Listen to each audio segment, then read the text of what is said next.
I'm a 27-year-old man, and a few months ago, my parents sprung a surprise on me. They announced that we were taking a family trip to their home country. At first, it seemed like a nice idea. They always talked about how we needed to visit, reconnect with our culture, and spend time with relatives we hadn't seen in years. But something about the way they presented it felt off. For one, my parents are not the type to plan extravagant trips. They're practical, careful with money, and usually make a big deal out of spending on anything beyond necessities. Yet suddenly, they were insisting on covering all expenses, flights, hotels, everything. They framed it as a long overdue visit, but the urgency in their tone made it sound like something more than just a casual family vacation. I wasn't exactly thrilled about taking time off work, and I had other commitments, but they pushed hard. My mother in particular kept emphasizing how it would mean so much to our extended family. It's once in a lifetime, she kept saying, and my younger sister, who's 24, jumped in, urging me to come along. It got to a point where saying no felt like betraying some kind of unspoken family duty. Even as I reluctantly agreed, something nagged at me. Anytime I asked for details about the itinerary, where we'd be staying, what the plan was, my parents dodged the question. Don't worry, they'd say, everything is taken care of. But there were no flight confirmations, no hotel bookings in sight. The vagueness only made me more suspicious. Then, the weirdness started ramping up. Out of nowhere, distant relatives from my parents' home country began reaching out. People I barely knew were suddenly interested in my life, asking about my job, my future plans, and oddly enough, my relationship status. My aunt, who I hadn't spoken to in years, messaged me, saying she was excited to see me finally settle down. I had no idea what that meant. One evening, my mother let something slip. While preparing dinner, she casually mentioned that she and my father had a small favor to ask of me while we were there. I pressed her on it, but she just laughed it off and said it was nothing to worry about. I knew better. My mother never brought things up unless they were important. Then my father started bringing up an old family friend. He spoke about the man with admiration, reminiscing about their bond from decades ago. It was strange because I had never heard of this person before. Yet suddenly, he was apparently someone deeply tied to our family. He's done so much for us, my father kept saying. It'll be nice for you to meet his family. At the same time, my parents' behavior toward me changed drastically. They started treating me differently, cooking my favorite meals, praising me more than usual, even buying me new clothes. It felt like they were buttering me up, which only made me more uneasy. Then came the biggest red flag. A cousin from my parents' home country tagged me in a post. It was a picture of a traditional celebration, with the caption, "Can't wait for the big day. #family traditions." I didn't recognize most of the people in the picture, but one thing stood out. A young woman I had never seen before was right in the center of it. The comments were even stranger, filled with relatives excitedly talking about an upcoming event. I had no idea what they were referring to. By the time we landed in my parents' home country, I was already on edge. The moment we arrived, something felt off. Everyone was a little too excited to see me. The greetings were over the top, and the conversations were filled with cryptic remarks about big plans. The first night, we had a huge welcome dinner. It wasn't just family. There were neighbors, old friends, even people I barely knew. It didn't feel like a casual gathering. It felt like an event. The attention was all on me, like I was the guest of honor for something I hadn't signed up for. Then came the introduction. In the middle of the dinner, my parents brought me over to meet someone. Aisha. She was my age, polite, and clearly had no idea what was going on either. But the way everyone watched us, the subtle smiles, the approving nods, it was obvious. They were pushing us together. The entire night, conversation after conversation circled back to how compatible we were. A cousin of mine brought up how Aisha and I had so much in common.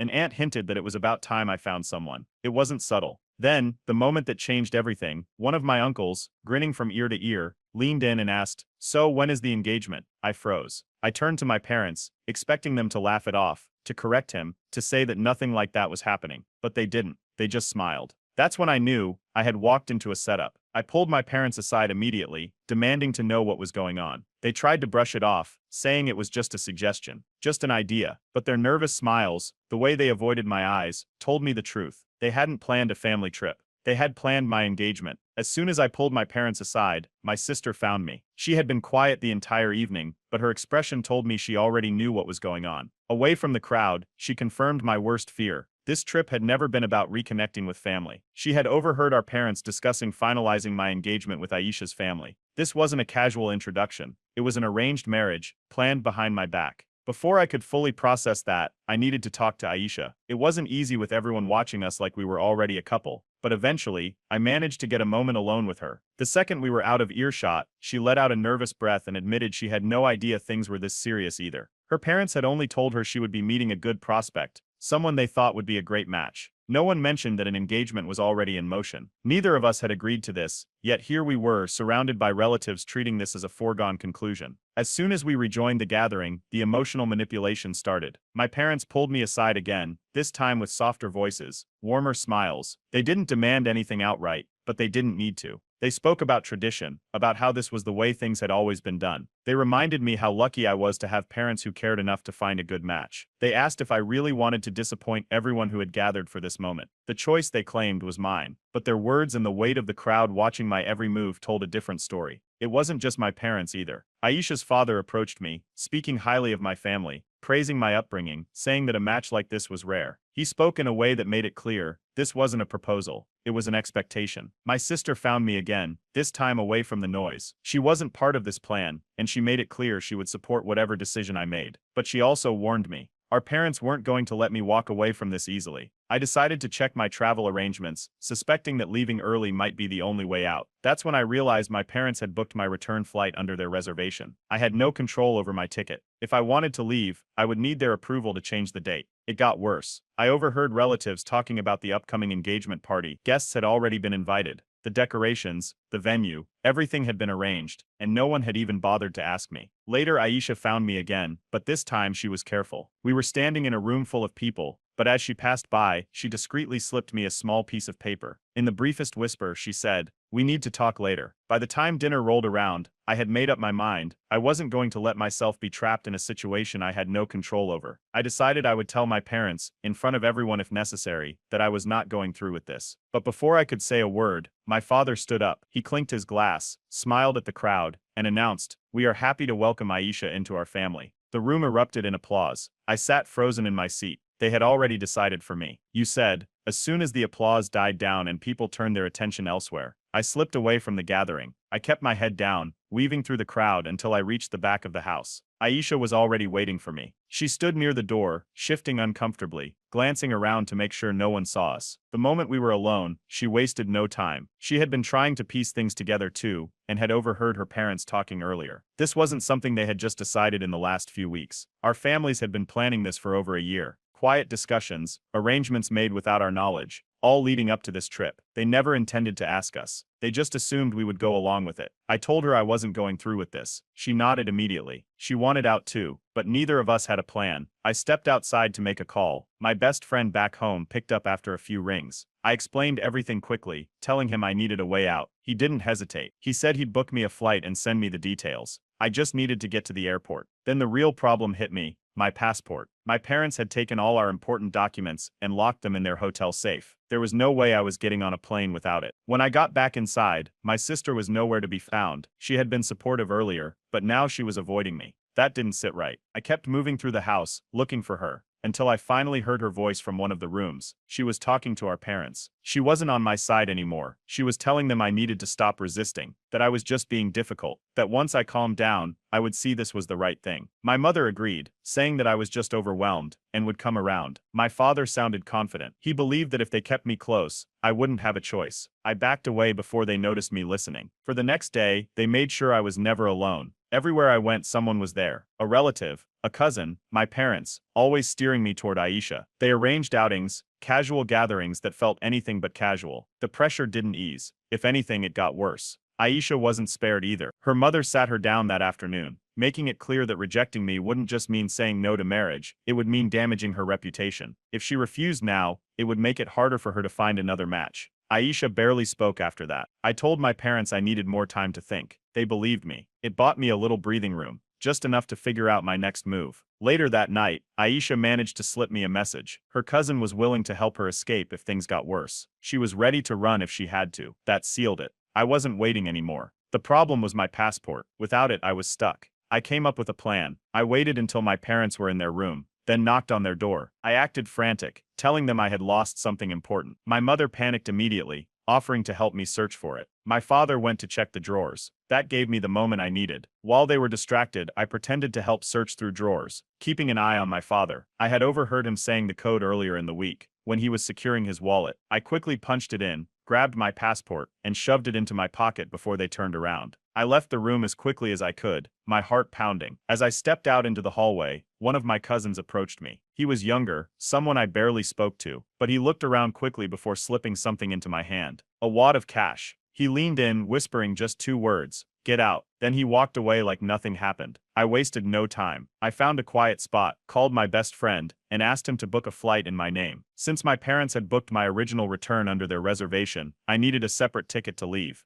Then I grabbed my bag and left. The second I stepped outside, my heart was racing. I kept my head down, moving quickly through the streets. I didn't call for a taxi until I was a few blocks away. When the car finally arrived, I got in and told the driver to take me straight to the airport. For a few minutes I thought I had done it. Then I saw them. My parents were already at the airport. They were waiting for me. They had been tracking my phone. I barely had time to react before my mother ran toward me. She grabbed my arm, sobbing, causing a scene. People turned to watch. Security guards took notice. She cried loudly, saying I was making a mistake, saying I was breaking our family apart. My father stood a few feet away, silent but seething. Then he spoke. If you leave now, he said, his voice cold, you are no longer our son. I barely heard him. I looked at Aisha, standing frozen near the entrance. She wasn't even part of this argument, but her expression said everything. She was terrified. She was stuck. If I backed down now, neither of us was getting out. I took a step back. My mother tightened her grip. I grabbed my bag, turned away, and ran. My mother screamed behind me. My father called my name, but I didn't stop. I kept going, moving faster, pushing through the crowd, past the security line. I didn't look back. The moment I boarded my flight, my phone wouldn't stop buzzing. They must have been using new numbers, fake accounts, or having other relatives reach out since I had already blocked their primary contacts. At first, the messages were emotional, begging me to come back, insisting that I was making a mistake. Then the tone changed. My father's messages became cold, then outright threatening. He warned me that if I didn't return, I would be cut off from the family for good. I ignored it all. I turned off my phone before takeoff. But even as the plane lifted into the air,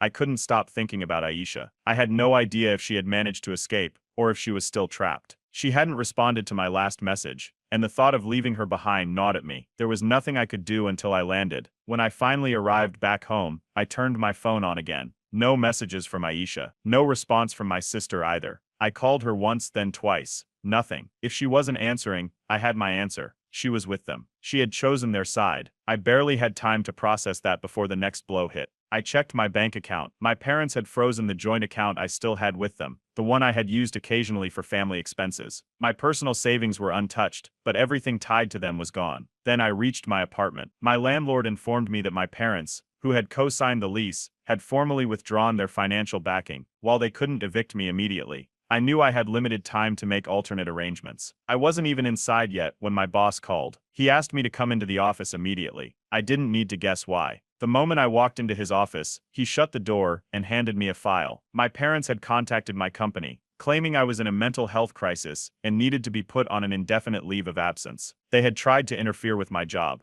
HR hadn't believed them. My boss told me he knew something personal was happening, but assured me my position was safe. Still, the fact that they had gone that far, it rattled me. I knew what I had to do next. I made an appointment with a lawyer. I wasn't going to wait for them to try something else. I wanted to make sure my finances were secure, my lease situation handled, and that there was no way my parents could interfere with my life any further. That night, I finally got the message I had been waiting for. A single text from Aisha. I got out, staying with a cousin. My parents are furious. That was it, but it was enough. She was safe. Some relatives quietly reached out to me after that. An uncle, a few cousins, they didn't say much, but their messages were clear. They supported me, even if they couldn't say so publicly. But not everyone felt that way. One of my aunts called, leaving a long voicemail about how I had broken my mother's heart, how she wasn't eating or sleeping, how I had ruined her health. Another relative accused me of bringing shame to the family, that I had been too influenced by Western ideas and had forgotten where I came from. I ignored all of it. Then my parents showed up at my apartment. They didn't call first, they just arrived, knocking at my door over and over until I finally answered. My mother was crying. My father looked exhausted but angry. They told me I needed to fix this, that the shame I had brought on the family could still be undone if I just did the right thing. My mother begged. My father accused me of being selfish. I stood there listening. I let them say everything they wanted to say.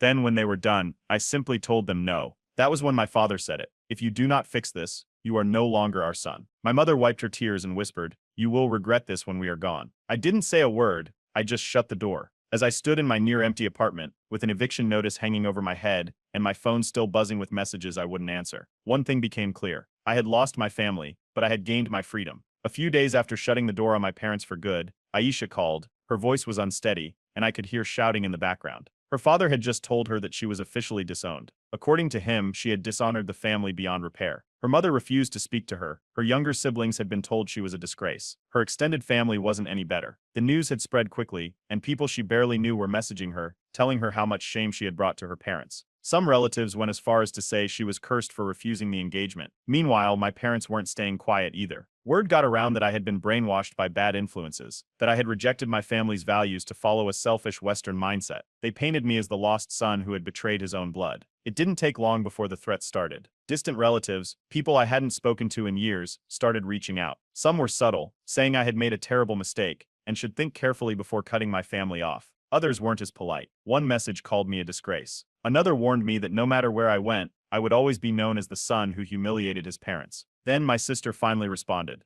It wasn't an apology. It wasn't a sign of support. It was a single message: you should have just gone through with it. Was it really worth destroying our family over this? That was when it became clear. She had never been on my side. Maybe at one point she had hesitated, but in the end she had chosen them. Aisha's family wasted no time trying to erase what had happened. A cousin of hers messaged her, letting her know that her parents were already looking for another husband for her. It was as if she were a transaction, something they could trade away to restore their pride. Then came the full fallout. We were both completely blacklisted from family gatherings. Religious events that I had once been expected to attend now excluded my name entirely. Relatives who used to smile and greet me acted as though I never existed. Aisha had it even worse. Her name was spoken like a curse in her own community. Despite everything, she refused to break. She told me she wasn't going to wait around for their approval. She wanted a new life, one without their control. She started applying for jobs in a different city, determined to get out for good. Then my mother found another way to reach me. A different number, a different tactic. This time she was crying. She told me she forgave me, that all I had to do was apologize, come back, and everything would go back to the way it was. The engagement could be fixed.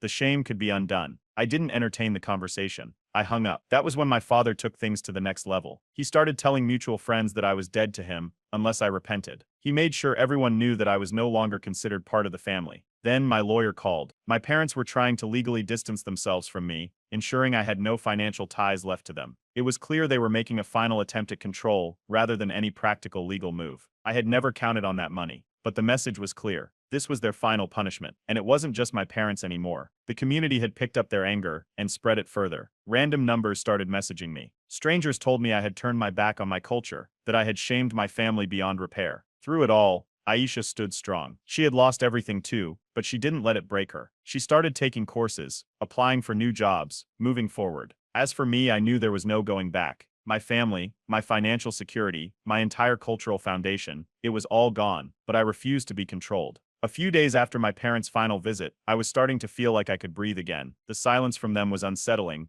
but I wasn't naive enough to believe they had given up. I had cut them off, blocked every number they used, and made sure my lawyer was handling the inheritance dispute. There was nothing left for them to take from me, or so I thought. Then a relative showed up at my door. I had never given anyone my new address. I had moved out of my apartment as soon as my parents revoked their support, found a smaller place, and kept my location private. But somehow, they had found me. The man standing outside wasn't one of my parents, but he was close enough, an uncle who had always been my father's right hand. He wasn't here for a friendly chat. He made it clear I had one last chance to fix things before it was too late. That was when I knew. I confronted my sister. It didn't take long to get the truth. She had given them my address. She tried to justify it, claiming she was trying to help me, that I would regret this one day, that she was only doing what was best for our family. It was the same script my parents had used, the same manipulation, just in a different voice. That was it. She was no longer my sister. I blocked her on everything. The next call came from Aisha. She was panicked. Her parents had gone to the police. They had filed a false report claiming she had been kidnapped by an outside influence. They didn't say my name directly, but it was obvious who they were referring to. Her cousin acted fast, helping her relocate before her parents could track her down. She went completely off the grid.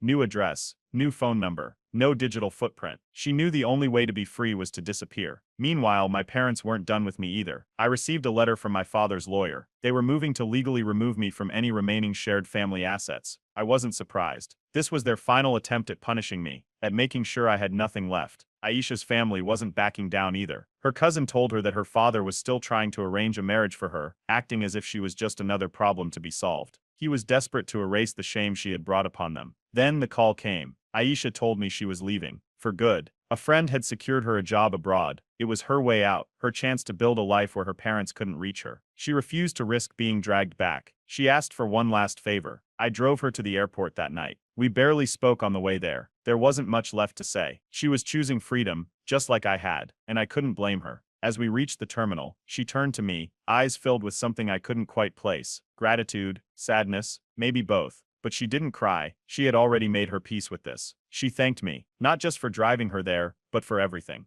And then she was gone. The next morning, the smear campaign started. My father told everyone that I was responsible for Aisha running away. He spread it to every relative, every family friend, anyone who would listen. I was permanently shunned. I blocked every last toxic family member. Former family friends refused to acknowledge me. I was completely outcast. But then, my lawyer called. There was good news. He had secured access to the funds my parents had frozen in the joint account. They had tried to take everything from me, but they failed. I had just enough to keep myself stable while I figured out my next steps. For the first time in my life, I had no obligations, no expectations, no manipulation. That night, before boarding her flight, Aisha sent one final message. Thank you. You saved my life. I sat alone in my apartment, knowing I had lost everything. But for the first time, my future was mine. A few days after Aisha's flight, I tried checking in on her. But when I searched for her social media, everything was gone. No posts, no updates, nothing. At first, I thought she had just wiped her accounts for privacy. But then her cousin reached out. Aisha had received a threatening message from an unknown number. It warned her that she would regret running away. Shortly after that, she deactivated everything and went completely silent. Then things took another turn. A coworker pulled me aside at work, looking uncomfortable. Someone had called HR, claiming to be a concerned relative. The caller had asked if I had been acting unstable lately, questioning whether I was fit to continue working. HR had immediately shut it down,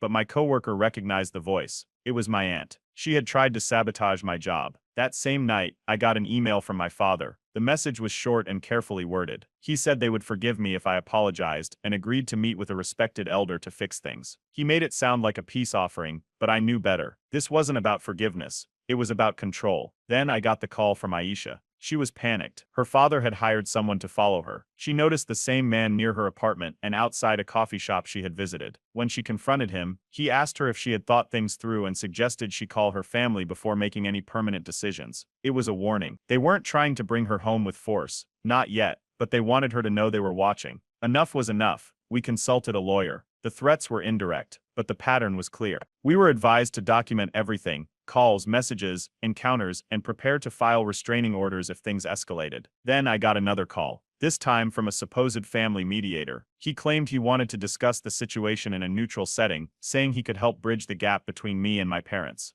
I was immediately suspicious, but I agreed. Not because I wanted to reconcile, I wanted to see exactly what they were planning. When I arrived at the meeting, I knew I had walked into a setup. Inside the small office, my parents were waiting, along with my uncle, and a religious leader I had never met before. The second I sat down, the pressure started. The religious leader spoke first, telling me I had caused my family great pain, that my actions were creating spiritual harm, and that I was on a dangerous path. He warned me that misfortune follows those who abandon their family's traditions, that my choices would bring me regret. Then my father took over. He didn't ask me to come back. He demanded it. My uncle chimed in, making it clear that I still had a chance to undo the damage I had done. I didn't argue. I didn't defend myself. I simply stood up and left. As I walked out, my father yelled after me, calling me a disgrace. People turned to watch, but I didn't stop. I didn't give them the reaction they wanted. That night, I blocked them all. My parents, my uncle, every toxic family member that had tried to control me, but it wasn't over yet. Aisha's cousin messaged me a few days later. Aisha had barely avoided a confrontation outside her workplace. Two unknown men had been waiting for her, pretending to be customers. Her cousin had picked her up just in time. They weren't just watching her anymore, they were trying to bring her back. We officially filed for restraining orders. Then my sister reached out. It was one last message, blaming me for destroying the family's honor. She told me I had ruined everything. I knew they had tried everything, including filing a false police report about Aisha's disappearance, but authorities had dismissed it as a family dispute. I blocked her permanently. A distant cousin discreetly warned me there was talk of legal action. Aisha's family might try to force her return through the courts, claiming she had been manipulated or coerced. She didn't wait to find out. I helped her finalize her escape. A few days later, she boarded a flight. No more messages, no more threats. She was gone. for good. A week after Aisha's departure, my boss called me into a meeting. The look on his face told me it wasn't just a routine check-in. Someone had filed a formal complaint against me, accusing me of unethical behavior at work. The details were vague, but the accusation claimed I had engaged in dishonest business practices and was creating a hostile work environment. The complaint wasn't from a coworker. It came from someone outside the company,